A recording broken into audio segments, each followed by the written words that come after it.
Les règles changent à partir d'aujourd'hui concernant le pass vaccinal. Désormais, pour avoir un pass valide, il faut avoir reçu la dose de rappel au plus tard 4 mois après la deuxième injection ou la première si vous avez eu le Covid. Jusque-là, le délai était de 7 mois. Environ 4,5 millions de personnes peuvent perdre leur pass vaccinal car elles sont désormais hors délai.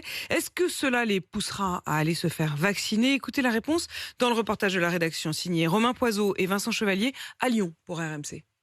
Ben, 29 ans, perd aujourd'hui son passe vaccinal. Il a déjà reçu une dose et a eu le Covid, mais hors de question pour lui de faire sa dose de rappel. Je me considère pas à risque. J'ai eu le Covid, je suis pas allé à l'hôpital, je m'en suis remis. J'ai vécu avec des personnes qui étaient positives aussi. Pas de Covid. C'est pour cette raison qu'aujourd'hui, moi, je me considère pas à risque, que je pense ne pas avoir besoin de dose de rappel. Seulement, à partir d'aujourd'hui, terminer les restaurants, terminer les salles de sport, Ben aurait tout simplement préféré attraper le Covid pour conserver sa liberté. On en est à un point où on se dit mais mince, il faut que je l'ai en fait pour avoir mon pass. Environ 4,5 millions de personnes sont susceptibles de perdre leur passe vaccinal aujourd'hui, faute de rappel ou d'infection. Corinne a décroché un rendez-vous hier à la dernière minute, juste avant la fin de validité de son pass. Je fais jusqu'au dernier moment. J'ai pas du tout envie de le faire, c'est sûr. C'est vraiment à contre-cœur, c'est en marche arrière.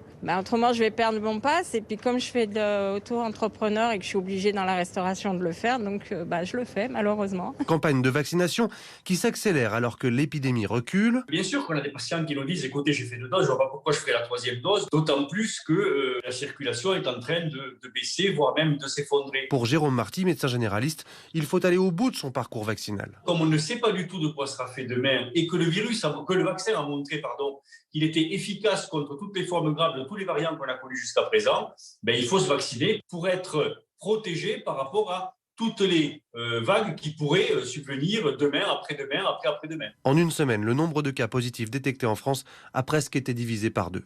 Ces règles qui sont donc encore durcies aujourd'hui pour ce pass vaccinal avec 4,5 millions de personnes qui vont sans doute se retrouver hors délai.